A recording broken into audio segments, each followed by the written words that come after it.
ವಿವಿಧೆಡೆ 5 ದ್ವಿಚಕ್ರ ವಾಹನಗಳ ಜಪ್ತಿ, ಇಬ್ಬರ ಬಂಧನ. ಹಾಯ್ ಹಲೋ ನಮಸ್ಕಾರ, ಸುಪ್ರೀಂ ಟಿವಿಗೆ ಸ್ವಾಗತ. ಹಾವೇರಿ ಜಿಲ್ಲೆಯ ಹಾನಗಲ್ ತಾಲೂಕಿನ ವಿವಿಧೆಡೆ ಕಳೆದ 1 ತಿಂಗಳಿನಿಂದ ನಿರಂತರವಾಗಿ ದ್ವಿಚಕ್ರ ವಾಹನಗಳನ್ನು ಕಳ್ಳತನ ಮಾಡುತ್ತಿದ್ದ ಇಬ್ಬರು ಆರೋಪಿಗಳನ್ನು ಹಾನಗಲ್ ಠಾಣೆ ಪೊಲೀಸರು ಬಂಧಿಸಿದ್ದಾರೆ.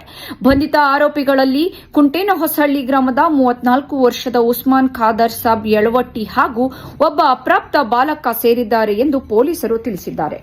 ಬಂಧಿತರಿಂದ ಒಟ್ಟು 3,20,000 ಮೌಲ್ಯದ ವಿವಿಧ ಕಂಪನಿಗಳ 5 ದ್ವಿಚಕ್ರ ವಾಹನಗಳನ್ನು ವಶಪಡಿಸಿಕೊಳ್ಳಲಾಗಿದೆ.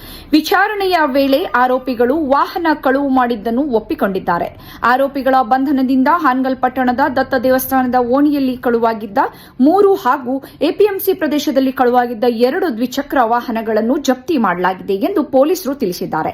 ಈ ಕಾರ್ಯಾಚರಣೆ ಎಸ್ಪಿ ಯಶೋಧ ವಂಟಗೋಡಿ ಅವರ ಮಾರ್ಗದರ್ಶನದಲ್ಲಿ ಹೆಚ್ಚುವರಿ ಪೊಲೀಸ್ ಅಧೀಕ್ಷಕ ಎಲ್ವೈ ಶಿರಕೋಳ್ ಹಾಗೂ ಉಪ ಪೊಲೀಸ್ ಅಧೀಕ್ಷಕ ಗುರುಶಾಂತಪ್ಪ ಅವರ ನಿರ್ದೇಶನದಲ್ಲಿ ಹಾನಗಲ್ ಠಾಣೆ ಸಿಪಿಐ ಬಸವರಾಜ್ ಹಳಬಣ್ಣನವರ್ ಮತ್ತು ಪಿಎಸ್ಐ ಸಂಪತ್ ಆನಿಕಿವಿ ನೇತೃತ್ವದ ತಂಡ ನಡೆಸಿದೆ.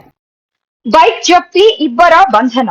ಲೋಕೇಶ್ ಸುಂಗಾರ್, ಹಾನಗಲ್. ನೋಡ್ತಾ ಇರಿ ಸ್ವಚ್ಛ ಸಮಾಜಕ್ಕೆ ಸುಪ್ರೀಂ ಟಿವಿ. ಲೈಕ್ ಮಾಡಿ, ಶೇರ್ ಮಾಡಿ, ಸಬ್ಸ್ಕ್ರೈಬ್ ಮಾಡಿ.